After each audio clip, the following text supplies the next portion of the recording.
ಮಮತಾ ಬ್ಯಾನರ್ಜಿ ನೇತೃತ್ವದ ತೃಣಮೂಲ ಕಾಂಗ್ರೆಸ್ ಬಿಜೆಪಿ ಸರ್ಕಾರದ ಬುಲ್ಡೋಸರ್ ಸಂಸ್ಕೃತಿ ಮತ್ತು ರೈಲ್ವೆ ಭೂಮಿ ಹಾಗೆ ನಿಲ್ದಾಣ ಪ್ರದೇಶಗಳಿಂದ ಬೀದಿ ವ್ಯಾಪಾರಿಗಳನ್ನು ಬಲವಂತವಾಗಿ ಹೊರಹಾಕಲಾಗಿದೆ ಅಂತ ಆರೋಪ ಮಾಡಿ ಪ್ರತಿಭಟನೆ ಮಾಡೋದಕ್ಕೆ ನಿರ್ಧಾರ ಮಾಡಿದೆ. ಪಶ್ಚಿಮ ಬಂಗಾಳದಲ್ಲಿ ವಿರೋಧ ಪಕ್ಷಗಳನ್ನು ಹಿಮ್ಮೆಟ್ಟಿಸಿದ ಮೇಲೆ ಟಿಎಂಸಿ ಈಗ ತನ್ನ ಟ್ರೇಡ್ ಮಾರ್ಕ್ ರಾಜಕೀಯ ಬೀದಿಯನ್ನ ಸಜ್ಜುಗೊಳಿಸುವಿಕೆಯನ್ನ ಮತ್ತೆ ತರೋದಕ್ಕೆ ಪ್ರಯತ್ನ ಪಡ್ತಾ ಇದೆ ಅಂತ ಹೇಳಲಾಗ್ತಾ ಇದೆ.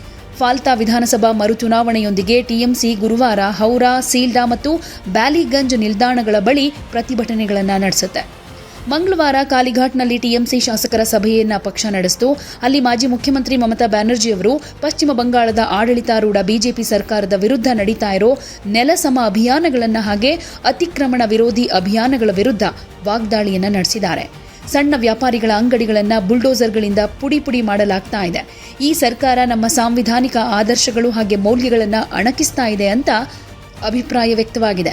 ರಾಜ್ಯದಲ್ಲಿ ರಾಜಕೀಯ ಪರಿವರ್ತನೆ ನಂತರ ಅಕ್ರಮ ನಿರ್ಮಾಣಗಳು, ಅತಿಕ್ರಮಣಗಳ ವಿರುದ್ಧ ಬಿಜೆಪಿ ಸರ್ಕಾರ ಶೂನ್ಯ ಸಹಿಷ್ಣುತೆ ನೀತಿಯನ್ನು ಅನುಸರಿಸ್ತಾ ಇರೋ ಮಧ್ಯೆ ಪ್ರತಿಭಟನೆಗಳನ್ನು ನಡೆಸುವ ನಿರ್ಧಾರವನ್ನು ತೆಗೆದುಕೊಳ್ಳಲಾಗಿದೆ ಅನ್ನೋದು ಇಲ್ಲಿ ಗಮನಿಸಬೇಕಾಗಿರೋ ವಿಷಯ.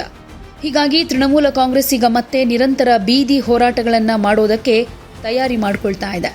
ಫಾಲ್ತಾದಲ್ಲಿ ಮರುಮತದಾನ ನಡೆಯೋ ದಿನ ಪ್ರತಿಭಟನೆಗಳು ನಡೆಯಲಿದ್ದು ಅಂತಿಮವಾಗಿ ಬೀದಿಗಿಳಿಯೋ ನಿರ್ಧಾರವನ್ನ ಮಾಡಿದ್ದಾರೆ ಟಿಎಂಸಿ ನಾಯಕರು. ಟಿಎಂಸಿ ಅಭ್ಯರ್ಥಿ ಜಹಂಗೀರ್ ಖಾನ್ ಹಠಾತ್ ಅಂತ ಮತದಾನದಿಂದ ಹಿಂದೆ ಸರಿದಿರೋದು ಕೂಡ ಇನ್ನೊಂದು ತಿರುವು ಕೊಡ್ತಾ ಇದೆ. ಒಂದು ರೀತಿ ರಾಜಕೀಯ ಮುಜುಗರವನ್ನ ಎದುರಿಸೋ ಹಾಗೆ ಮಾಡಿದೆ. ಇದರ ಮಧ್ಯೆ ಎಲೆಕ್ಷನ್ ದಿನವೇ ಟಿಎಂಸಿ ಪ್ರತಿಭಟನೆ ಮಾಡೋ ನಿರ್ಧಾರವನ್ನ ಮಾಡಿರೋದ್ರಿಂದ ಪಶ್ಚಿಮ ಬಂಗಾಳ ಈಗ ಮತ್ತೆ ದೇಶದ ಗಮನ ಸೆಳೀತಾ ಇದೆ.